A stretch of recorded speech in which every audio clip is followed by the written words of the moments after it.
好，请打开《创世纪》29章。我们今天来看《创世纪》29章，还有30章。然后过了30章之后，我们会有些地方我们会一次分享3到4章哈，因为有些地方不是重要的地方，我们会带一下，但是也会把每一章的里面的重点来跟各位分享。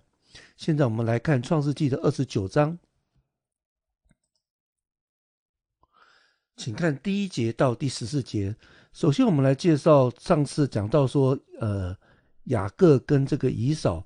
因为这个长子的名分呢，那以扫就要准备要杀雅各。那雅各的母亲利百加听到这件事情之后，就赶紧的来跟以撒讲说，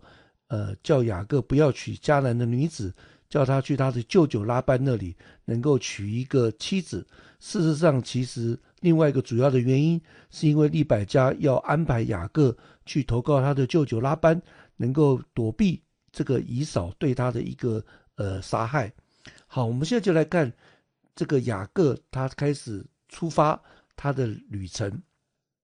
那因着神给一个启示呢，现在呢，雅各离开了家庭，他的脚步呢，如今有一个新的活力。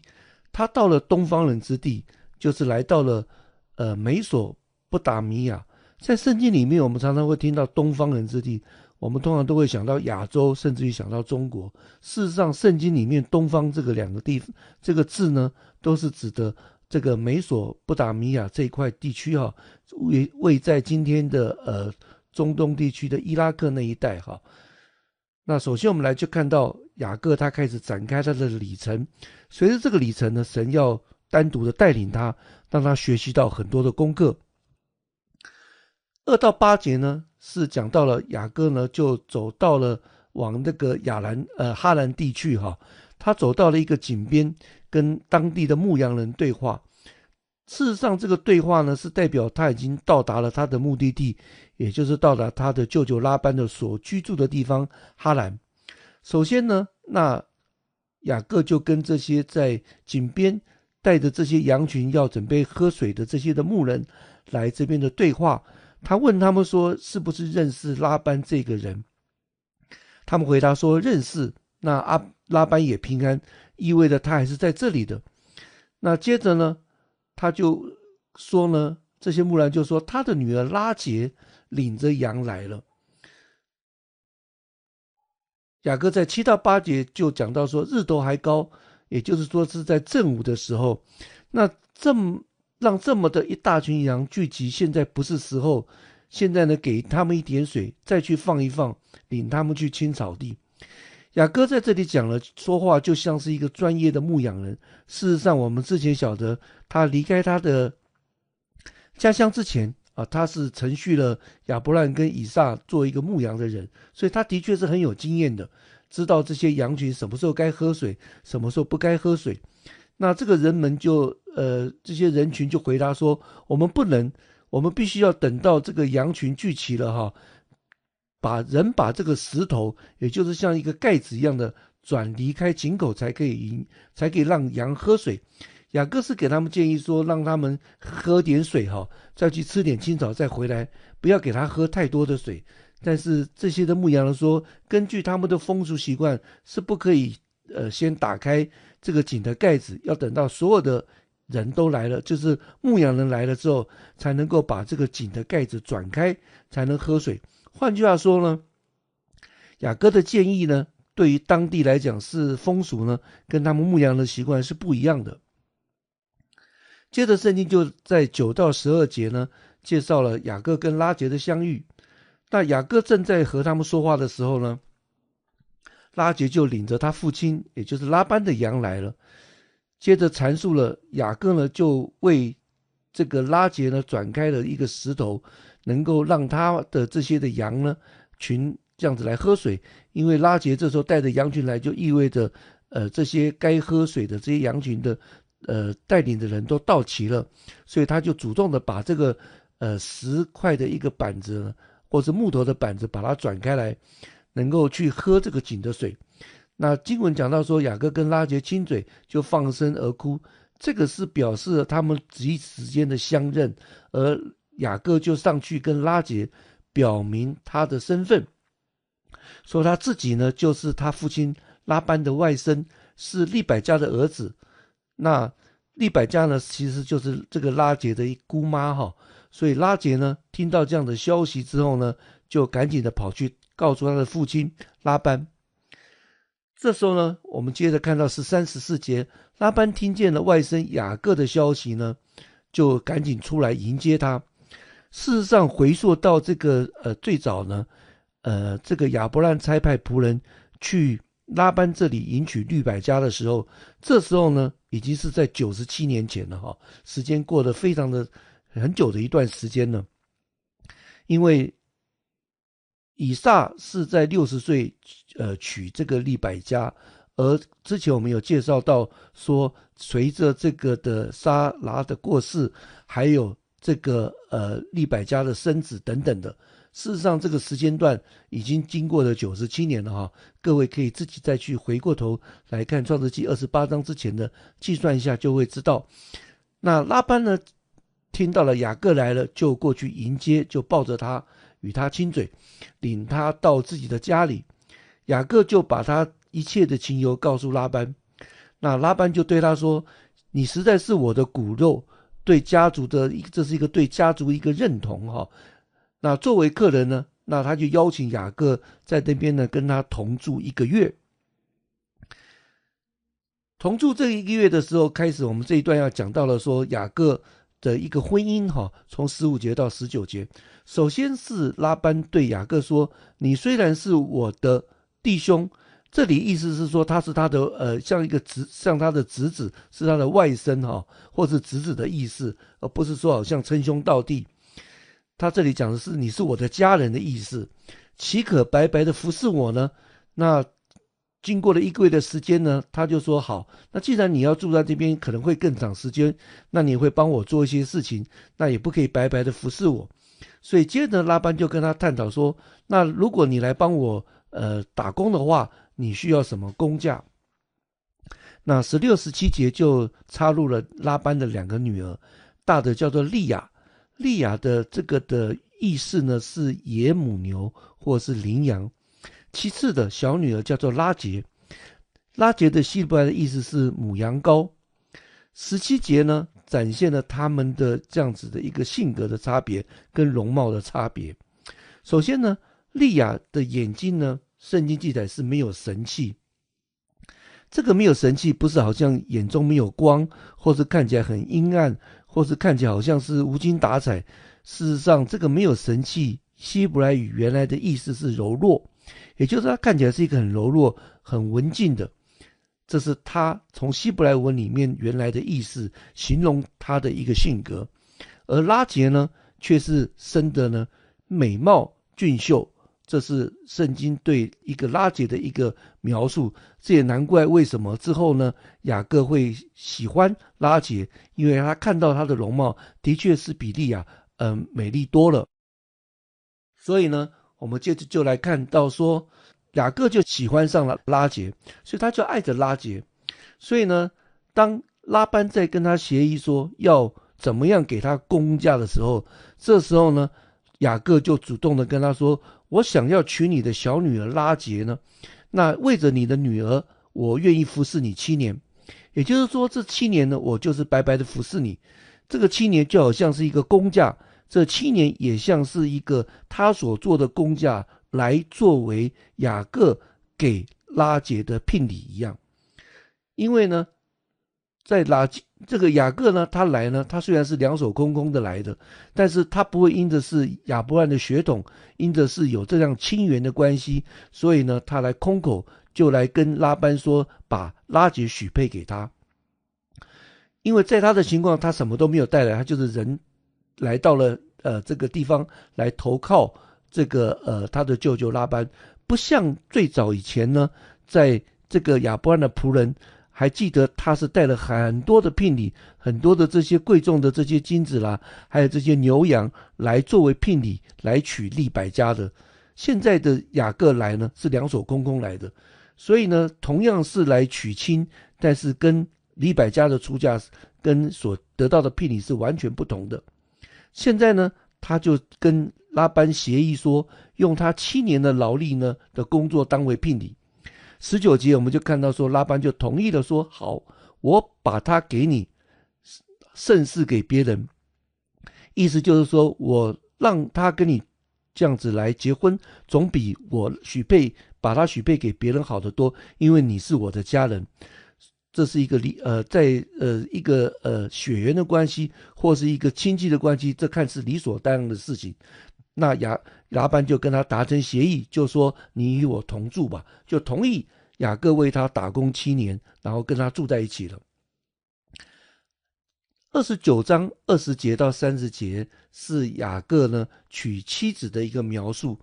那就是这样子的一个协议完成之后，雅各就为拉结服侍了7年。因为他深爱拉结，他非常爱他，所以呢，他就看这7年如同几天，好像这7年几天之后就过去了，很快时间就过去了。也就意味着说，他在这7年当中呢，他对拉结的爱没有减退过，他非常爱拉结，就是想娶着她。所以呢，因为想娶着她，所以就没有想这么多，就一直做，不知不觉中7年就过去了。等到这7年的时间到了，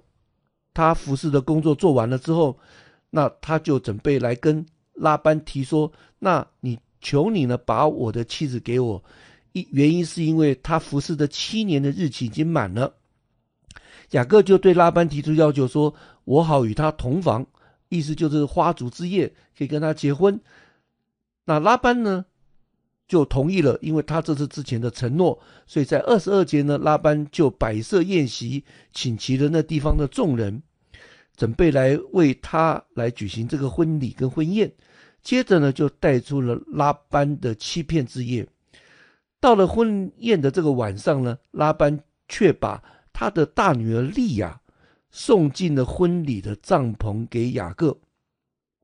那我们之前屡次都有谈到说，在那个时期都是牧羊的，都是在一个游牧民族，所以都是住在帐篷里的。所以呢，这个婚礼呢，就是把一个他的女儿，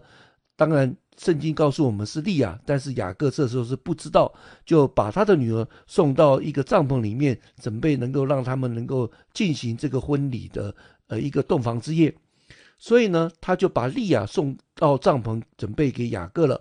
那这时候呢，出现了一个状况，就是欺骗者。还记得之前雅各呢，虽然他在得到应许之子这件事上面，他并没有犯罪，但是他的确是欺骗了他的父亲而犯了罪。所以当初的欺骗者现在被欺骗。上帝是非常公平的，一码归一码。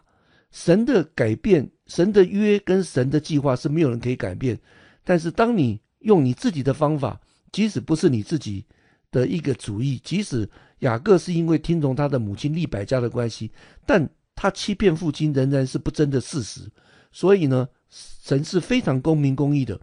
当初呢，雅各来欺骗他的父亲以撒，如今呢，他的舅舅拉班就欺骗他。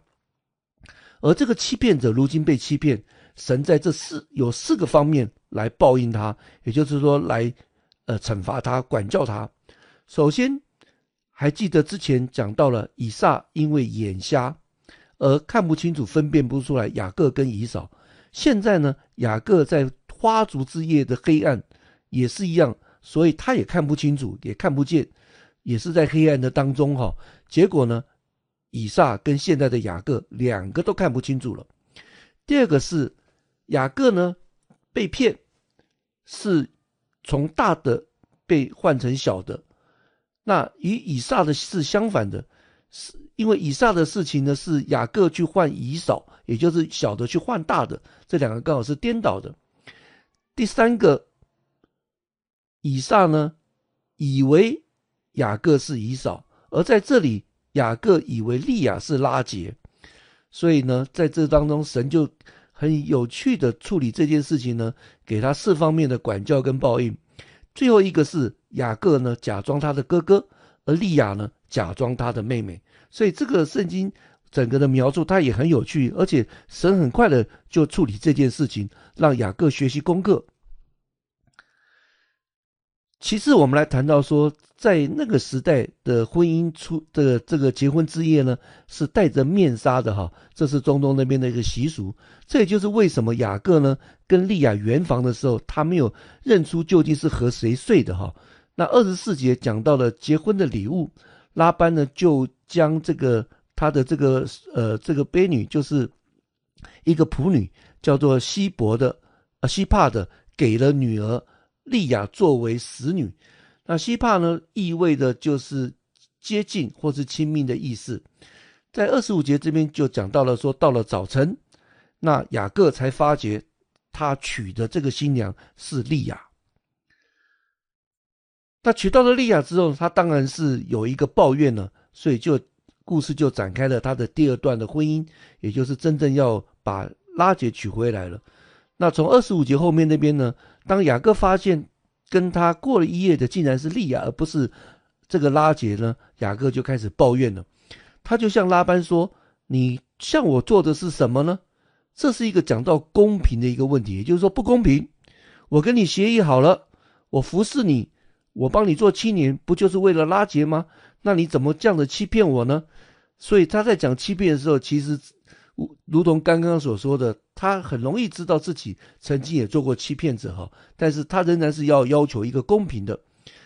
在26节呢，拉班就来辩护说，他的欺骗的原因总要交代于一个原因哈。那他的原因是因为这是当地的习俗，当地的习俗呢，根据拉班说，是因为大女儿还没有嫁人，那如果先把小女儿嫁掉，这是在他们这个地方是没有这个规矩的。这是拉班的答辩跟说辞了哈。但是即使他说的是对的，重点是雅各没有事先被告知。如果当初雅各说我要娶你的女儿拉结，而拉班就跟他说不行，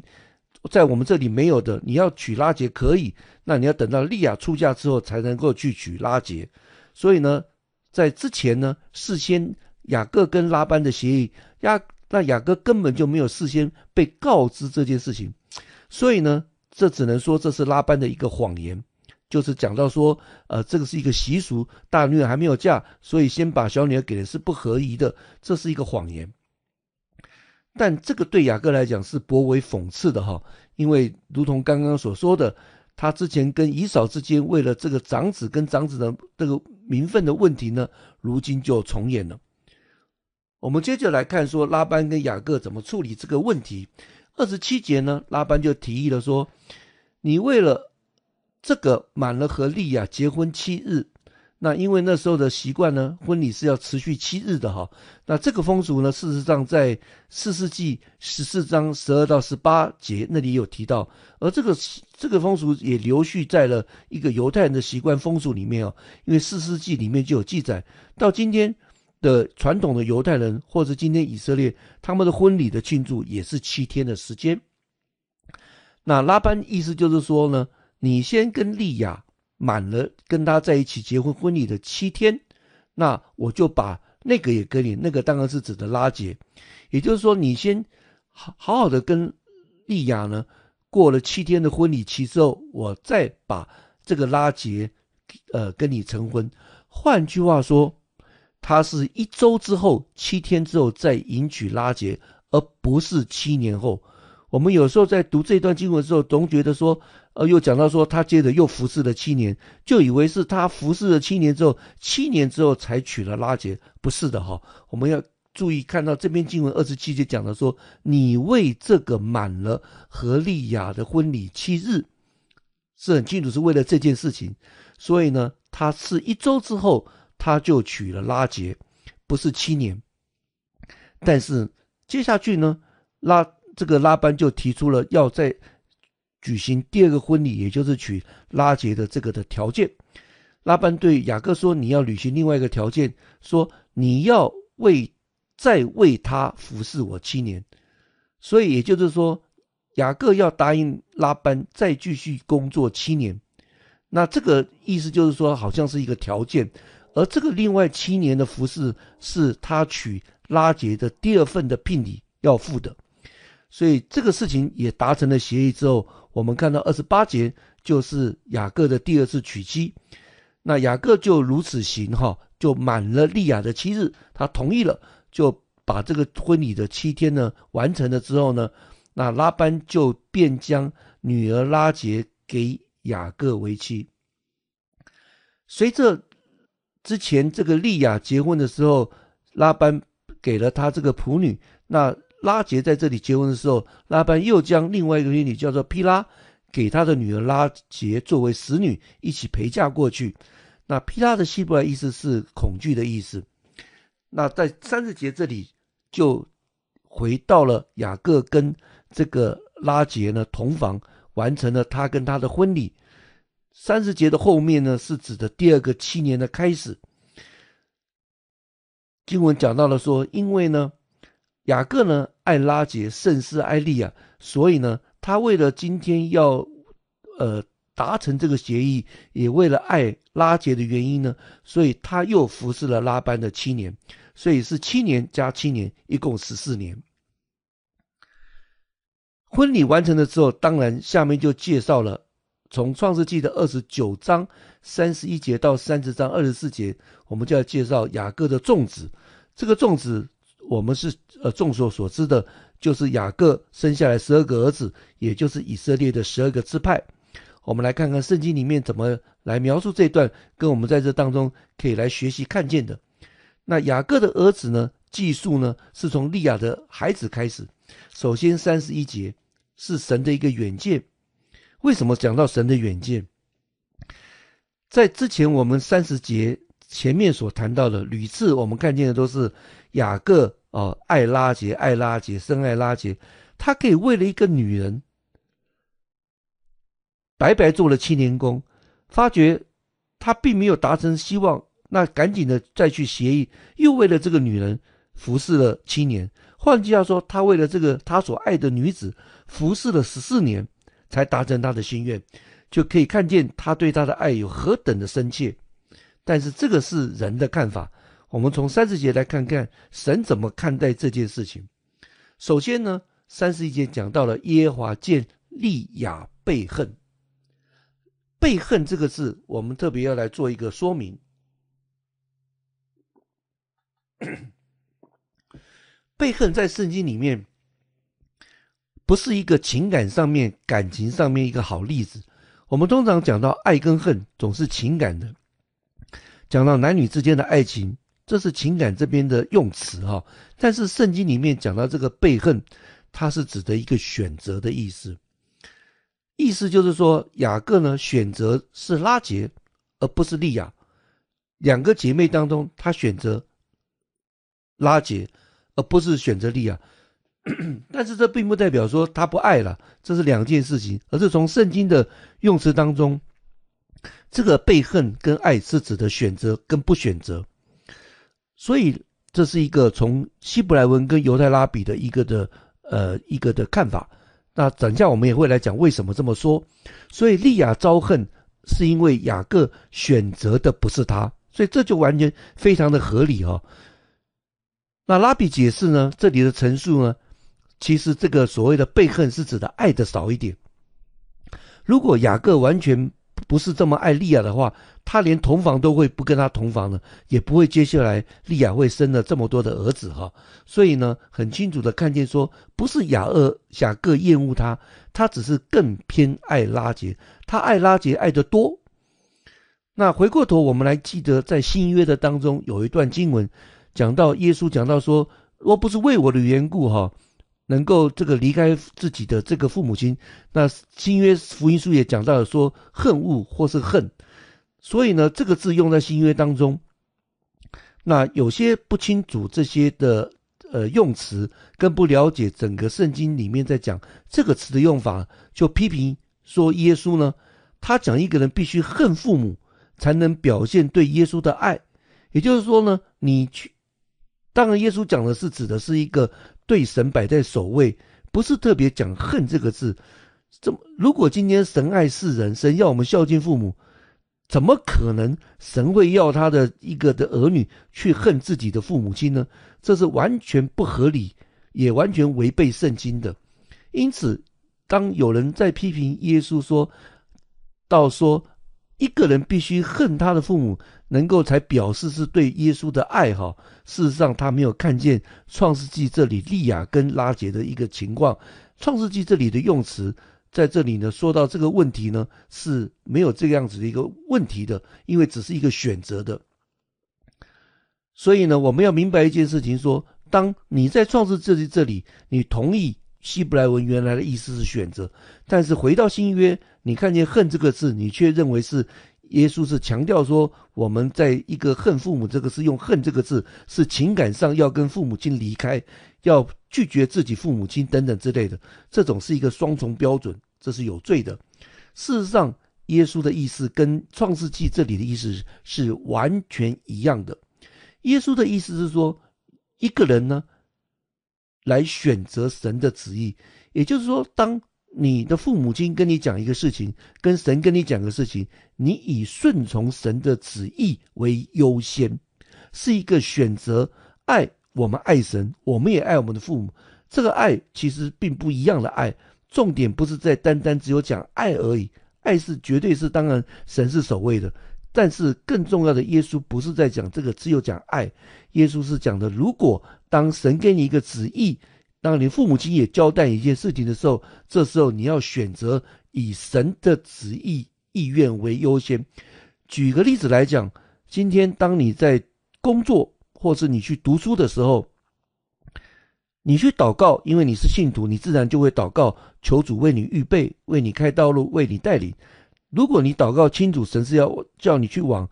东的方向去，你心里面有数了。但是作为儿女，你通常你的父母亲会给你意见，但是你的父母亲可能是因为人的想法，为你的好处，为各种想法，他会叫你往西边走。所以东西方是完全两个不同的方向，这时候你的选择就是要选择神的这个意愿跟神的旨意。耶稣讲的是这个意思。所以呢，我们再回到创世纪这里讲到恨这个意思，其实就是选择。当圣经让我们看见说，神看见了利亚是被雅各不选择的，雅各选择来利亚多爱利亚一点，那这个时候呢，神就展现他的公平跟公义的这一面，这是神的属性。这时候呢，神就开始来祝福利亚。神祝福利亚的方法就使他生育，而这时候呢，拉结却不生育。我们等一下会谈到拉结生育的原因。那我们首先来看见神祝福了利亚，因为在这个时间呢，利亚呢是被雅各不选择的，所以神就用他自己的方式让利亚呢先有孩子。下面呢，我们开始来介绍雅各的这些的儿子的一个的降生。首先是32节介绍了雅各的长子流便的出生。流便这个词希伯来语的意思是有儿子。利亚这样子起名字都是有原因的哈，在下面所有这些的取的儿子的名字都有它的一个意义存在的，是很有意思的。我们来看看，那利亚在这里讲说，耶和华看见我的苦情，意思呢是说呢，他现在呢生的这个长子，那我们都屡次的强调说长子对一个家庭的重要性，所以他说哇，那我生了一个儿子，现在是长子了，他希望，他想，他觉得，那现在我的丈夫就因为这个孩子是长子，所以就必爱我。意思就是雅各现在会选择他多过选择拉结。再一次的，丈夫必爱我，意思就是雅各会多选择他多一点，会多选择跟他在一起时间多一点，多过拉结。接着我们来看33节，就讲到利亚的第二儿子的降生，给他起名字叫西面，希伯来语的这个意思是听见。利亚随后这么的起名字也是有原因的，他说因为呢，耶和华听见我被恨，再一次的，他是没有被选择的那一个，所以呢，神听见了就怜悯他，又赐给他的一个儿子，所以他取这个名字的意思说，神听见我在这件事上面我是很弱势的，而且是不公平被对待的。接着讲到了34节是第三个儿子，他又怀孕生子，这时候呢，他却希望表达呢，他必与我联合。这个他当然是指的雅各。我生了3个儿子，那我的丈夫呢，就会更跟我在一起，更跟我联合，所以就给他起名字叫做利未。利未这个字的意思就是联合的意思，而利未我们知道后来是被拉出来分别作为祭司这个支派，而利未的意思是联合，而利未人在整个12支派的当中，他是作为一个联络的重要的角色。因为之后在摩西的律法的上面就有讲到说，利未他本身是没有应许之地的，他是散落在12个支派里面，有他自己的这个的属地跟城，可以住在那边的。所以随着利未就可以结合以色列的12个支派，所以这是一个文字上面在民数记18章2节跟4节都可以看得见的。这是第3个儿子。第四个儿子我们来看到35节，生了个儿子，那这一次呢，利亚再一次的又为这儿子取名字，他说这回我要赞美耶和华，就给他起名字叫犹大。希伯来的意思，犹大的希伯来意思就是赞美，更贴近字面的意思就是他将受赞美，或是让他得赞美。所以对利亚而言呢，神是当受赞美的，而对雅各而言呢，犹大当受赞美。因为事实上呢，在48章创世纪49章以后讲到雅各为12个儿子祝福的时候，也会讲到犹大是当受赞美的，是因为这是犹大的名字，所以这个名字取得是很有意思的。但是在这里利亚所讲的当然不是指的赞美犹大，乃是指的神当受赞美。在这里我们先来停一下，看一下这个利亚所生的这4个的儿子的一个的学习。首先在3个儿子起名当中呢，利亚持着基本的希望，因为她的眼巴巴的是望着丈夫，希望跟丈夫的关系可以更好，希望丈夫更喜欢她一点，更选择她多一点。他至少希望雅各能够学习，能够爱他，至少对他公平一点，平等的对待。但是却没有发生。到生了第4个儿子的时候，他已经知道这个事情不是因为他生儿子，他多生儿子，雅各就会更爱他，会对他更好一点。所以这时候利亚已经把焦点放在了神的身上，而不是在雅各的身上。他意识到自己虽然不被雅各所爱，神却爱他。所以在我们看待一些事情，或是说一些在婚姻上面，事实上我们作为姐妹的，这是人之常情，会希望得到丈夫的爱，或是希望丈夫更多的关注等等的之类。所以作为姐妹很自然的会花很多时间在自己的丈夫的身上，这是正常的，不是，这是完全正常，而且是正确，没有问题的。但是在这段圣经让我们这边学习看见说，利亚作为一个妻子，她的丈夫不是这么的喜欢她，她的丈夫也没有这么跟她亲近，但是她是巴不得能够跟丈夫更好，跟丈夫的关系更好，所以她在取名字的时候试图都是有抱着这个希望。但是她发觉即使她做了努力，即使她生了儿子，但是事情并没有改变。当他发现事情没有改变的时候，他这时候在整个心意就放在神的一个身上，因为他已经意识到了这些事情是在神的手上，而且神是很公平的，神给他这么多的儿子。随后呢，我们会看到利亚在这4个儿子之后，又另外生了2个儿子。雅各一共只有12个儿子，利亚就生了6个，所以神让这件事情，让利亚在整个以色列支派跟整个的雅各以色列列祖当中扮演一个这么重要的角色。所以看见神的远见跟神的做法跟我们看见的是完全不同的。我们人的眼光总是看在眼前，短暂。利亚是希望她的丈夫爱她，她只希望她的眼睛只是在想到她的丈夫雅各，正常的。但是神却有更长远的计划，是要让利亚这个名字被以色列的以后的子孙来尊崇，因为他们是他的祖先，是他们的这样的一个列祖，而且是至少有一半的以上的这样子的一个以色列人的一个祖先是利亚，所以这个是何等的一个尊荣哈！更何况我们刚刚讲到了这个利亚所生这个4个儿子里面，利未跟犹大这2个，我们知道在后面的发展，那是一个非常重要的2个支派，而且是2个关键的制度。一个是祭司的利未支派，第二个是犹大的君王支派，就是大卫。所以呢，这一个两个关键的制度是整个在以色列里面的两大主干，一个就是祭司，一个就是君王而这两个都是在一个不在计划内，而且是在一个不想要的婚姻来的。雅各根本就不想要这个婚姻，也不在他的计划当中，他压根就没有想要娶利亚。但是你人的不想，但是神却有他的安排。所以我们就再一次的也学习到说，你人总有你的安排，但神总有他的心意。也就告诉我们一个很重要的观念，如同圣经所说的，神的意念高过人的意念，神的道路高过人的道路。神是有他的主权，因为他是创造的主，他是一切的主宰，这是他的主权。神掌管一切，这是他的计划跟他的安排。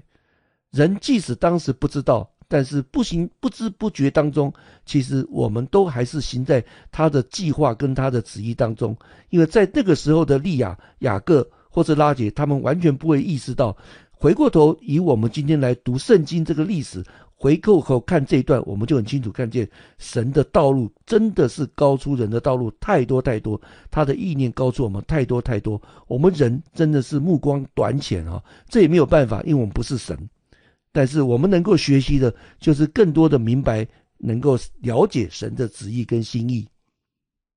好，分享完这一段这个利亚的前面这个4个儿子之后，接着圣经就交代了他的这个使女这个毗拉的要接着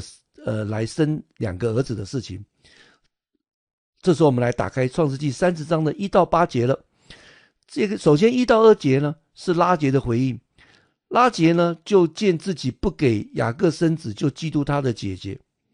他的回应就是说，你要给我孩子，不然我就死了。他的要求是非常不合理的，好像是雅各不给他一样的。因为我们要了解说，雅各既然是爱的这个拉结，就意味着他跟拉结在一起的时间绝对是多过利亚的而且更何况他娶的这个的4个这个女人作为妻子呢，2个是身份比较低的，是一个这个一个仆人的一个地位。但是他这里却怪雅各，说雅各是因为你没有给我儿子。那雅各爱他呢，甚至于呢更爱这个而且他跟拉结交往的更多，所以呢他没有理会这件事情。所以呢他说话的口气就不客气，说他是在情感上回应他，说他就向他生气说，叫你不生育的是神，我岂能替代他做主呢？雅各在这里承认神是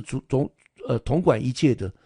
因为神是让人生让人死的，所以神要让人生孩子都在神的手上。在之后我们看见撒母耳的诞生也是如此，所以雅各很清楚这件事情。他说这跟我有什么关系？我做我丈夫的责任，我也很爱你，我几乎都在跟你在一起，那你不生孩子跟我有什么关系？他就有点生气所以在这件事情上面他这么来说。但是在这里呢，拉结突然埋怨里面讲了一句话，说你给我孩子，不然我就死了。这句话他讲下去其实是很讽刺的，因为他宣称他没有孩子就会死。但在之后，当他生下来第一个儿子是约瑟之后，当他生下便雅悯的时候，他就因为便雅悯是难产生的，他就死了。他自己的话就应验在他自己的一个生命的当中。所以呢，在拉结绝望了之后呢，他就将他的这个使女这个毗拉就给了雅各。他就提议说，我的使女在这里，你就跟她同房。这个之前我们有讲过这个观念，就如同今天这个撒来让这个夏甲作为亚伯兰的妻子是一样的。因为这样的话，使女所生的儿子就归族谱了就归他的这个主人。在这里也是一样的。那拉结呢，就将他的使女毗拉给了雅各，那要让这个试图让毗拉所生的这个儿子呢，可以在他的膝下作为他法律上的母亲。因为这个缘故呢，所以他就把毗拉就给了雅各，能够呢试图呢从这当中让他有一个法律上名分的儿子，让他在这个家族当中是有一个真正位置跟名分的。所以这就是他给他的使女给这个雅各作为妾的一个的原因。所以呢，接着我们看见雅各就与毗拉同房了，而雅各与毗拉同房之后，就生下了2个儿子。在5到6节当中呢，讲到了第一个儿子这个儿子是毗拉所生。那在这里呢，他虽然生了儿子，但是圣经都没有讲到他说任何事，倒是拉结就回应了。因为当初这件事情本来就是出于拉结的手，所以拉结在第6节就回应说：神生了我的冤，他觉得他很冤枉，我都不能生，那不能生，我就今天用我的使女去给我的丈夫生了。他就说神生了我的冤，也听了我的声音，就给这个儿子取名叫但。他给这个儿子取名，代表这个儿子的权利在他的手上，而不是在毗拉的手上。但这个希伯来语的意思是审判、伸冤的意思哈，所以他才会说神听了我的冤，为我今天来伸冤了哈。那接着呢，再用同样的方式，这个毗拉又生了第2个儿子。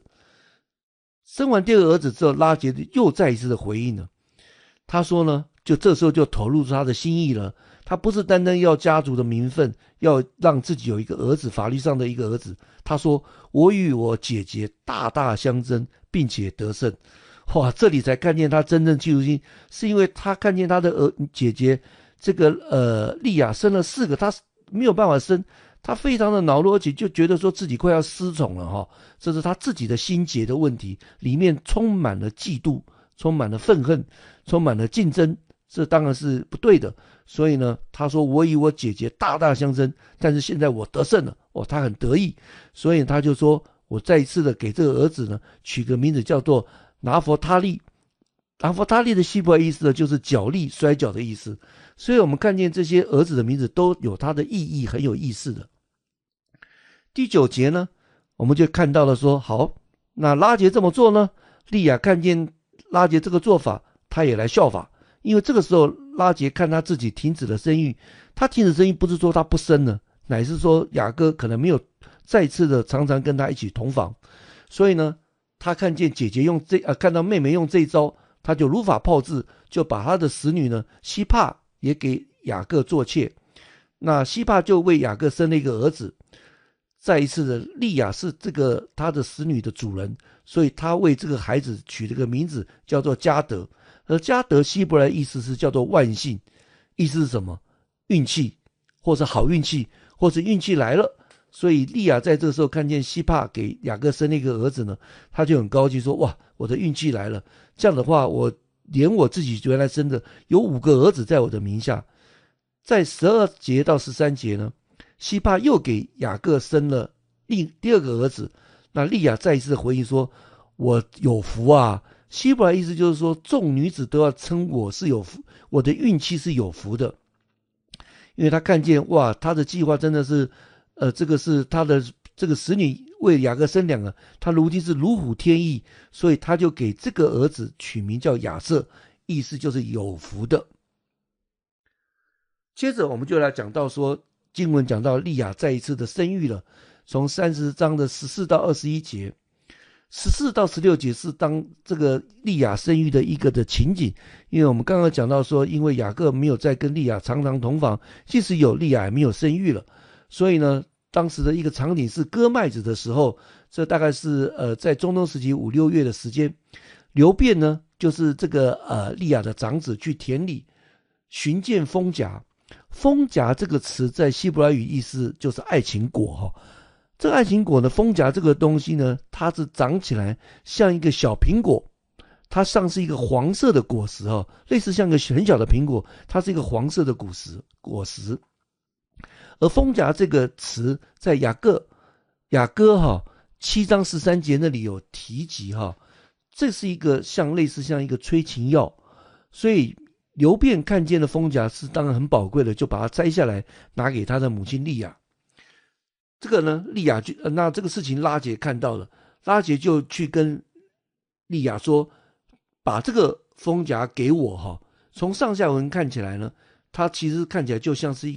个性的一个兴奋剂，好让呢促使呢今天雅各可以今天跟这个拉结呢有更美好的一个爱情生活。所以这是拉结里面的一个心哈。那在15节呢，利亚就断然拒绝了。利亚非常的生气说，你躲了我的丈夫还算小事吗？你现在要夺我儿子的风夹吗？所以对利亚来讲呢，这是一个非常严厉的拒绝。他根本就不打算去改善拉结的爱情生活，因为雅各已经偏爱拉结这么多了，怎么可能他再去帮他，使她的丈夫更爱拉结呢？所以她当然是拒绝，而且是严厉的拒绝。那既然如此呢，那拉结就想到一个方法，他就跟利亚呢谈一个协议，他说今夜他可以与你同寝，为了你儿子封甲，你这个封甲给我，也就是说他同意呢，让雅各呢今天晚上能够跟利亚来同房，不要再跟他的帐篷到利亚那里去。到了晚上呢，雅各从田里回来，那利亚就跟他说呢，这个我已经跟我的妹妹达成协议了，你今天晚上要跟我同寝，因为呢我已经用这个封甲将你雇下了。这个雇下这个意思不是一个买卖，他的意思就是说，你常常的来跟拉结是睡在一个帐篷，是你爱的那个睡。如今我把你雇下，意思就是说，如今这个晚上不是你拉结的，乃是属于我的，是这个意思。那雅各对来讲，他当然就没有异议，他就在那个晚上呢，来跟这个利亚再度的在一个帐篷能够这样子在一起。在17到18节呢，随着这个晚上呢，利亚又生了第5个儿子。事实上，这是一个神再一次的一个保佑，因为圣经文一开始讲到了说，神应允了利亚，所以事实上这个事情看起来，从经文看起来，好像是利亚跟拉结的一个的争执，好像是封夹这个事情。事实上，是神借着这个事情呢，真正的目的是要让利亚生出第5个儿子哈。所以再一次的看见说，人有人的安排，神有神的计划。所以呢，在这时候呢，利亚就生了第5个儿子。这时候他生了第5个儿子，他就更高兴，他说：“神给了我价值。”也就是说，现在神给利亚更丰厚的一个报赏，因为呢，这个报赏是因为他首先自己生了4个儿子，他又将西帕给雅各，所以加上他现在生的第5个，所以他等于是在他的名下等于有7个了，所以他就给这个第5个自己所生的儿子叫做以撒迦。以撒迦的意思就是报偿，就是顾下的意思。结果呢，19、20节就记载，利亚又给雅各生了第6个儿子。利亚这时候就宣告说：“神赐我后世。”事实上，他在取这个儿子的名字，他还是对着婚姻抱着一线的希望。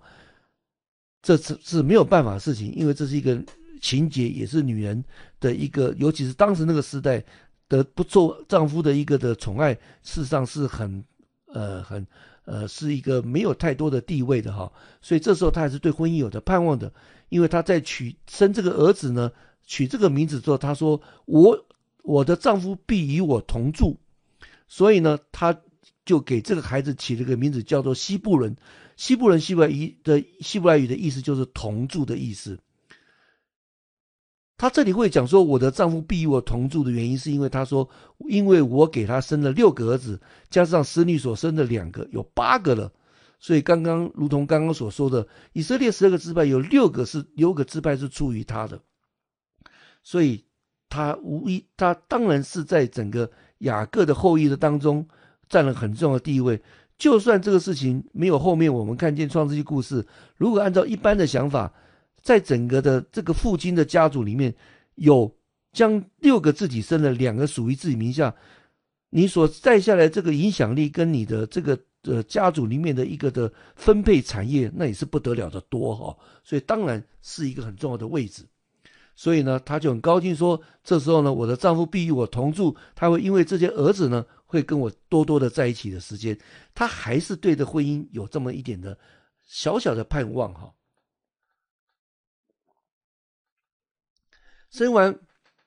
圣经交代完了利亚生完这6个儿子之后，我们就看见说21节圣经讲到了这时候利亚生了他的女儿叫做底娜。这是呢雅各呢生他的几个女儿之一。利亚不是雅各唯一的女儿哈，这个可以去参考在之后的创世纪37章35节、46章7节、15节，就看见说雅各他还是有女儿的。但是因为圣经不会特别记载，是因为在整个的旧约圣经，它是以男性的名字来记录这个家谱的哈。那为什么在这里突然讲到了这个女儿底娜呢？是因为在34章之后我们会谈到这个底娜的事件，因为这个事件造成了很多的影响，所以呢这个之后我们会来讨论。所以在这里讲到了她生一个女儿叫做底娜，而底娜希伯来文的意思是申冤或是审判的意思。在22节我们就来看见说这个拉结的这个就讲到利亚故事完之后，我们接着看见拉结了。如今呢22节首先就讲到了神就顾念拉结了，神的保佑，这个顾念应允他有了孩子，这个应允他的意思不是说之前神忘记他了，这个意思是指的说如今恩典临到他了。神有神的恩典，而恩典是有时间的。而神刚刚我们提到神的恩典没有临到他，是因为神要先处理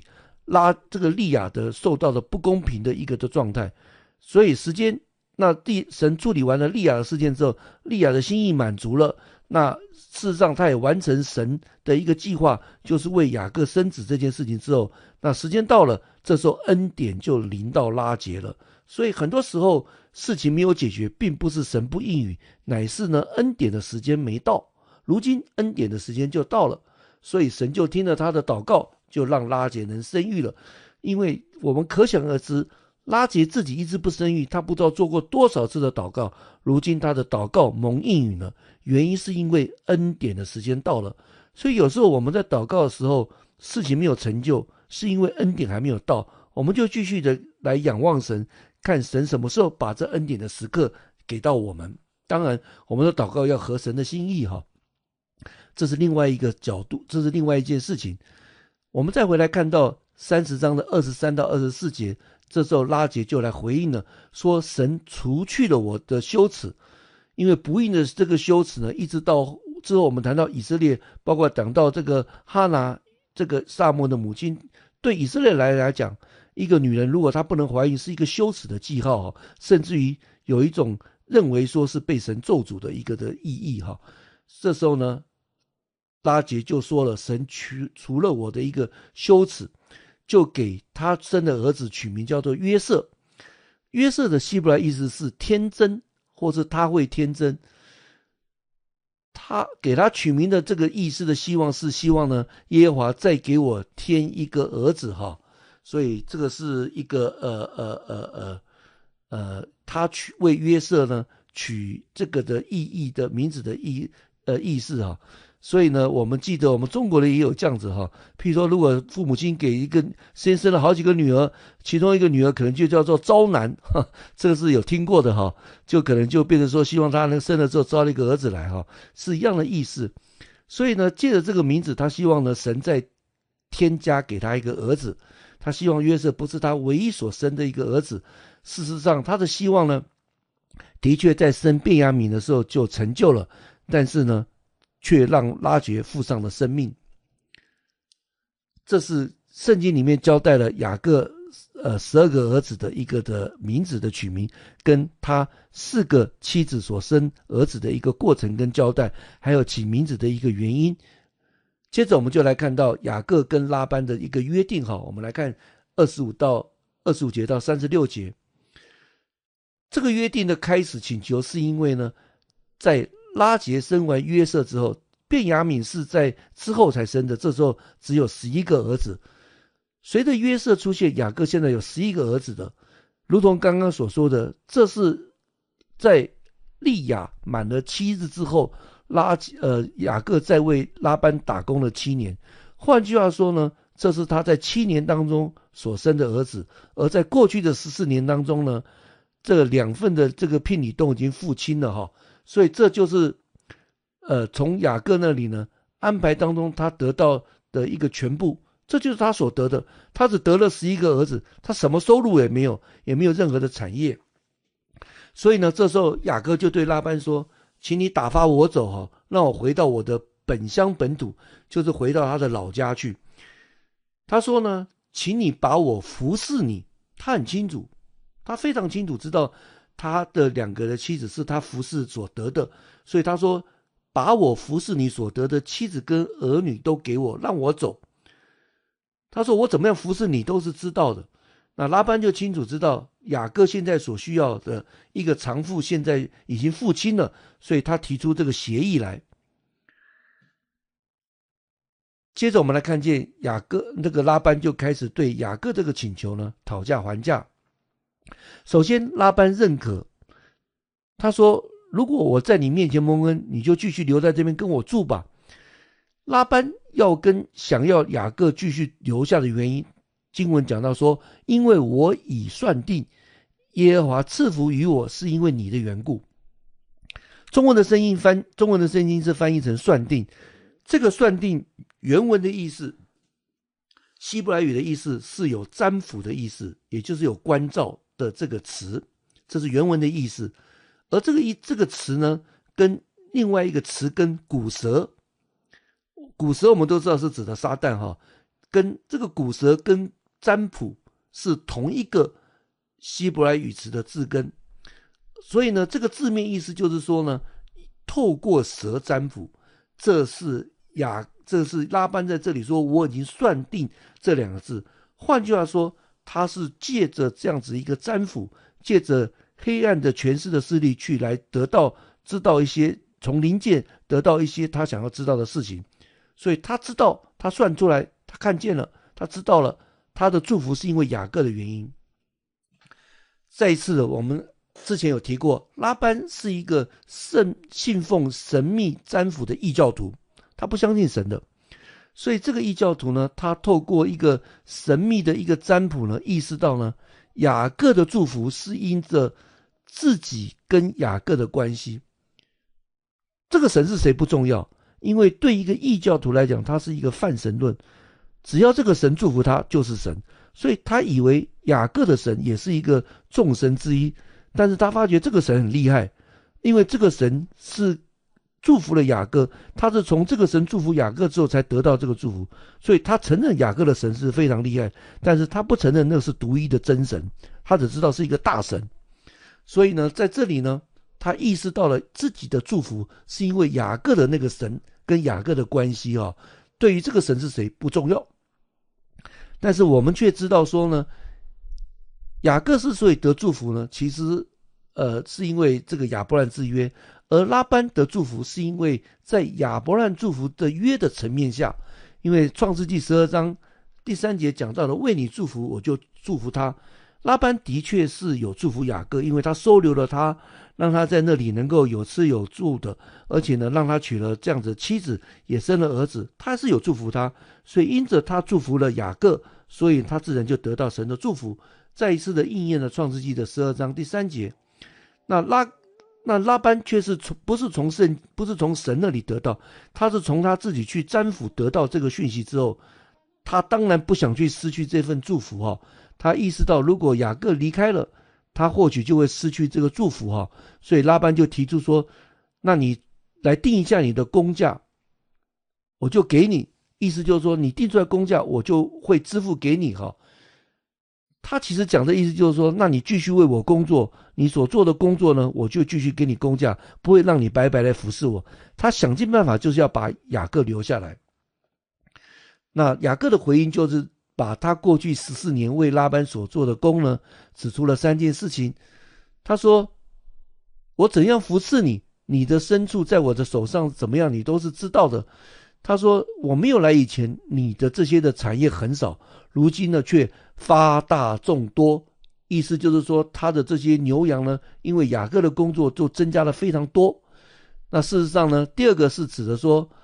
拉班呢是亚伯兰之约的祝福人的层面，他讲到了说，耶和华随我的脚步赐福给你。所以雅各是很清楚知道为什么这些东西会增多，他知道今天拉班被祝福是因为神的缘故，随着他的脚步在祝福他。所以呢，重点，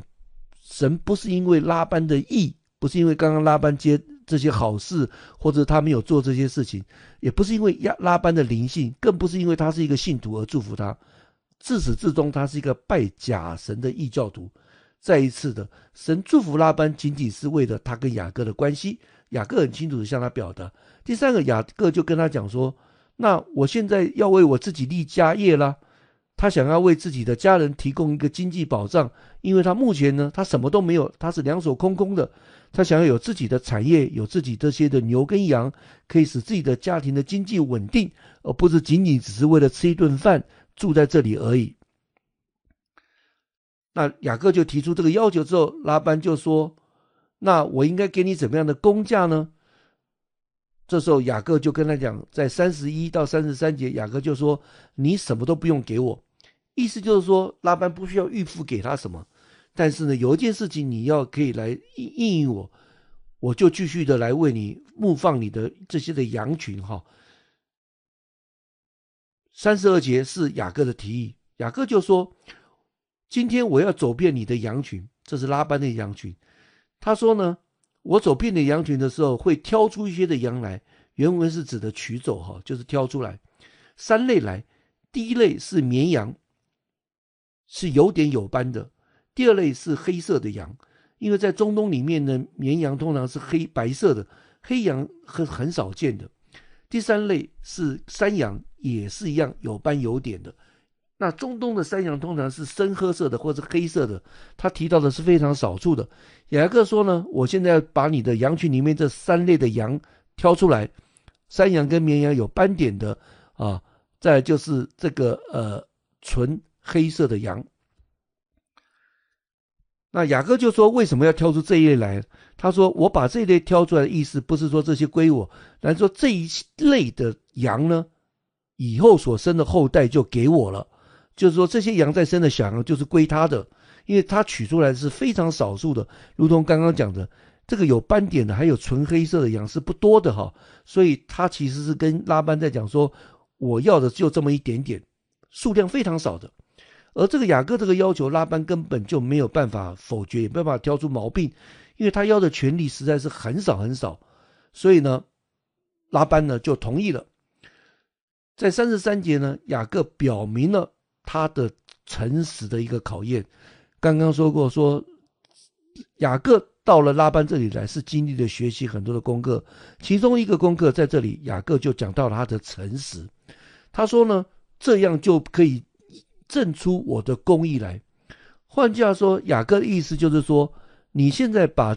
我把这3类羊分出来，这3类羊以后所生的后代就是我的，其他的羊仍然是归你的。因为这3类羊实在是很少数，所以当然拉班不会有异议。所以说这样是我的诚实跟公义，因为多的给你，少的给我就可以了。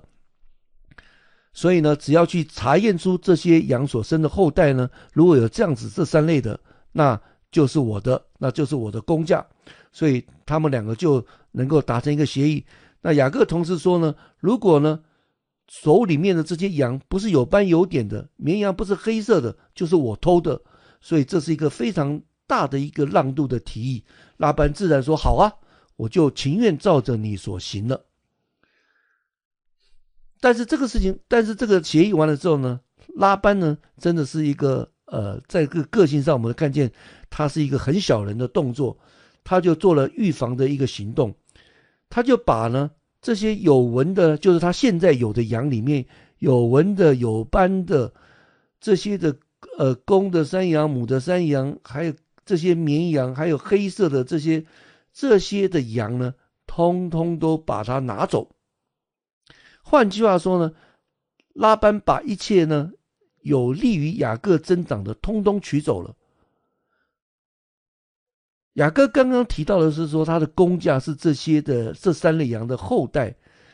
但是呢，现在拉班把这些的全部都拿走了，雅各不得不从零开始，所以刚刚的协议呢，无形之中呢，拉班对雅各是一个欺骗。拉班不但把这些羊拉出来之后呢，就把这些的羊拉出来之后，就交在他的儿子的手下。在35节、36节这边我们看到。所以在这里我们要注意的是，谁在欺骗谁呢？雅各没有欺骗拉班哦，雅各是按照他的规定做，但是拉班却把这些可以生出后裔的这3类的羊，把它取走了，就给他的儿子们。所以雅各根本不是从这个少数开始，他是根本要从零开始。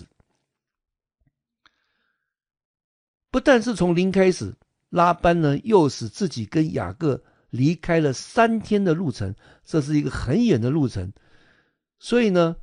让雅各根本就没有机会，也不给他任何有机会让这个羊杂交。也就是说，我通通把羊带走了，你怎么去找羊那是你的事，我不管了。所以呢，这是就把这个事情这样子做一个安排。拉班呢就让雅各呢尽可能的呢很困难的要实现他，因为再一次的目的，他做这个意思不但是个小人，其实他最主要目的是要给他使绊子，让他有困难，好让雅各可以留在那边更多的祝福他哈。所以呢，雅各呢无可奈何的就牧养拉班其余的羊，他没有办法，因为他已经达成协议了，但是拉班却没有履行他的部分，这是在这个他跟拉班之间的协议。好，既然事情是这么发展，我们就看到雅各怎么来回应。我们来接着看见雅各的富足。尽管呢，拉班做了相反的努力，这时候呢，我们从3节看到雅各这时候就来做一个对策了。他就拿了这样子一个杨树、杏树、枫树的嫩枝来哈，他就把这些的树皮就剥下来，然后剥成因为树皮剥下来之后，树皮剥下来之后，树本身就像一个白白的一个树干哈，然后露出白色的部分来，然后它切出纹路来，一条一条的，就像斑马的纹路来哈，所以一条是有这个皮的，一条是没有的，就像斑马一样的一个颜色。那雅各做好这些的这个枝子之后呢，就对着这个羊群，因为呢，当羊是需要喝水的，他就把这些枝子插在这个羊群喝水的水槽的当中。特别是呢，他把它放在呢这个要交配的母羊跟公羊的这个当中，结果呢，羊来喝的水，这个时候呢，那看见这个东西的时候，它就会跟这个公羊跟母人就交配了。那随着这个枝子交配呢，就会生下小羊来。结果生下的小羊里面呢，竟然是有纹的、有斑点的、有斑的，就如同雅各所讲的那3类。那按照他们的协议，这3类自然就是属于雅各的了。这是雅各想出来的对策。接着40节呢，雅各就看见这个羊就一批批的生出来之后，就把羊羔分出来了哈。在这边我们稍微补充一下，之后我们晓得说，雅各呢继续又在那里再待了6年，因为他一共在拉班那边待了20年，所以这些的羊是在他6年当中继续生的。而一般羊她怀孕是每半年就可以生1头羊，有这么多的羊，所以这6年当中等于可以生12次，这么多羊生下来都是有斑点的，就可想而知，当然不是全部，但是大部分生出来都是有斑有点的。那你可想而知，那生下来归给雅各的羊真的是多得不得了哈。我们在这里稍微做一个补充。所以呢，在40节这里呢，雅各就把羊分出来了，把属于自己的放在一边，然后不跟拉班的羊混杂。那这因为呢，这些就是属他的公价，他是按照之前呢跟拉班羊群中分别出来的坚守彼此的约定。这就是雅各在40节他的一个做法。41到42节不但是他在接着补充，不单单是他使这个羊这样的交配哈，他生完第一批羊之后，他再把那个肥壮的羊跟瘦弱的羊分开来。也就是说呢，这些斑点里面呢有这些就是说强壮的羊跟瘦弱的羊，他把它分开来。这个强壮的羊出现的时候呢，他就把这个枝子插上去。那瘦弱的羊来喝水，他就不插枝子。他的目的是要让肥壮的羊有好的基因，生出肥壮的这些有斑点的羊。所以呢，最后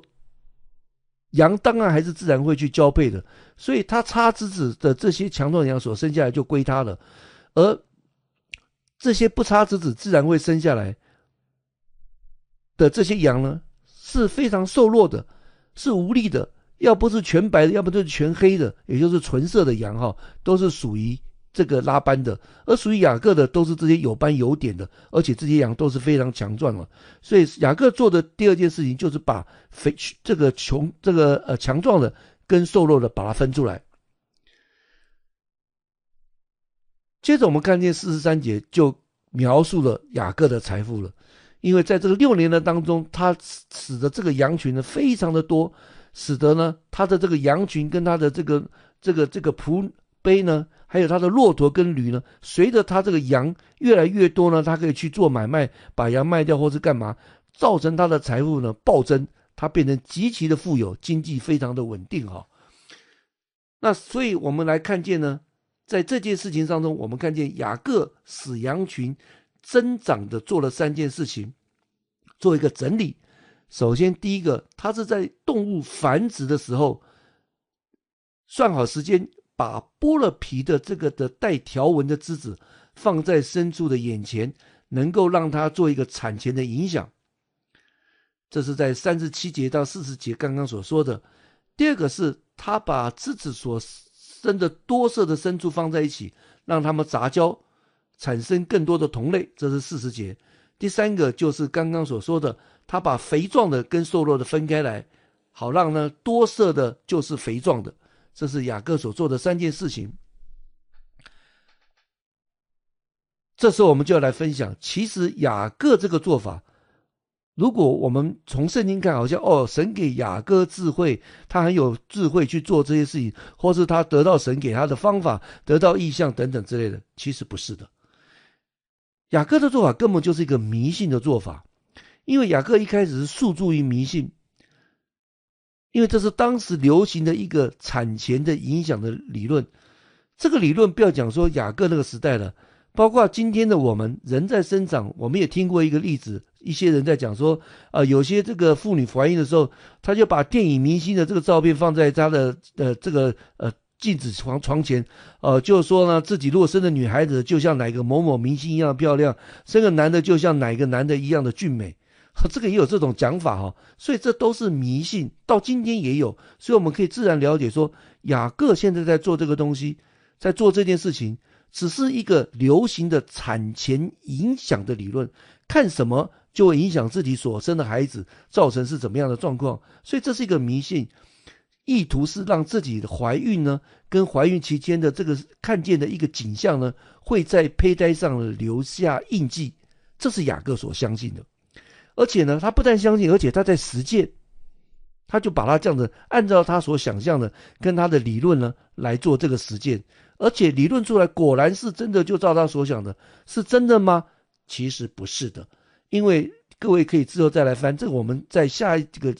分享会讲到，因为在之后的31章第10节到13节，各位如果手上有圣经，你可以很快的看到31章10节到13节，就得知了他学到的不是这个枝子，他的这些小把戏，这些的产前影响理论，让这些羊生产成这个样子，自始至终那根本就是神做工的奇迹，是神要祝福他，并不是因为他的这种流行的产前影响理论让他能够得到这么多羊，所以这个是一个迷信的做法。那到31节，他之后才明白他是错误的，他知道这自始至终是神做工的一个的神迹，所以这之后我们再来分享这一段。好，我们的今天分享就停在这里。